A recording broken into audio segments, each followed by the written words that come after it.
Morgan County residents have less than 1 week to decide who they want as their next sheriff. Martin Code is challenging incumbent Randy Duvendak in the race for that top spot. Now, both candidates have a list of high priority issues that they'd like to tackle, like controlling drug crime and improving communication among law enforcement agencies. ABC News Channel 20's Lindsay Hess joins us live in studio now with the latest. Lindsay. Vince, Maggie, both candidates have experience. Incumbent Randy Duvendak has been with the department since 1975, and Martin Code has more than 35 years in law enforcement. But in the end, voters will have to choose, and both men say they have their reasons for believing they're the best person for the job.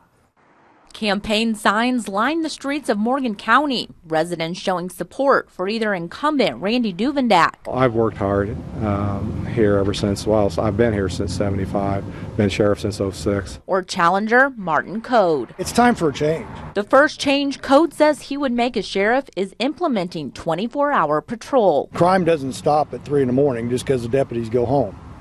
We need to make sure that the people in the county have the same protection that we enjoy here in Jacksonville and South Jacksonville. Sheriff Duvendak says Morgan County's crime rate has gone down in the last year, and the department continues to fight the drug problem. My patrolman made 136 arrests on the street last year, which is a lot for a county our size, just drug arrests. Code says he wants to improve the sheriff department's relationships with other law enforcement agencies in Morgan County. You maintain the better relationships by actually going and talking to each department, each chief of police, and finding out, hey, what can the Morgan County Sheriff actually do to help you? Sheriff Duvendak says maintaining those relationships is continuous. You have to communicate.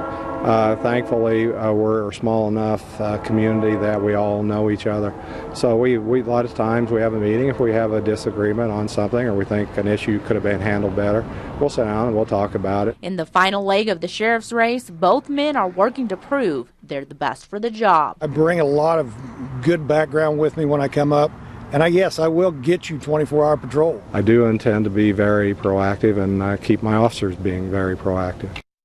Now, when it comes to retaining and recruiting qualified deputies, Code says he will look for candidates with law enforcement background and a desire to protect the county. Sheriff Duvendak tells us he gives preference to those with college degrees or police or military experience. Maggie? Lindsay, thank you so much. Well, both candidates appear on the Republican primary ballot in the March 18th election.